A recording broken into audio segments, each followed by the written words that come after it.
ఈవేళ Gulf countries అన్నింటిలో మొత్తం అన్ని కంట్రీస్ లో కూడా మన గుళ్ళు కడుతున్నారు. వాళ్ళ ఆలయాలకు వ్యతిరేకం, విగ్రహారాధనకు వ్యతిరేకం.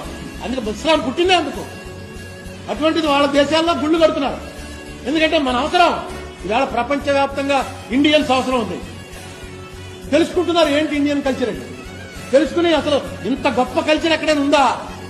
ఎప్పుడుది ఇది? క్రీస్తు ఎప్పుడు పుట్టాడో తెలుసు, మహమ్మద్ ఎప్పుడు పుట్టాడో తెలుసు, శంకరాచార్య ఎప్పుడు పుట్టాడో తెలుసు, వేదాలు ఎప్పుడు పుట్టాయో ఎవరికి తెలియదు, ఉపనిషత్తులు ఎప్పుడు ఎవరికి తెలియదు.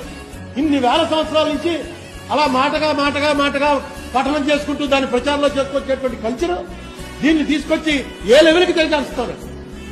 ఇదే మన మతం.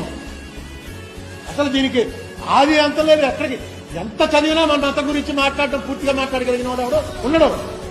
ఎన్ని వేదాలు, ఎన్ని ఉపనిషత్తులు, ఎన్ని ధర్మాలు, ఎన్ని పురాణాలు, ఎన్ని గీతలు. భగవద్గీత ఒకటే తెలుసు మనకి. గీతలే 10-15 ఉన్నాయి.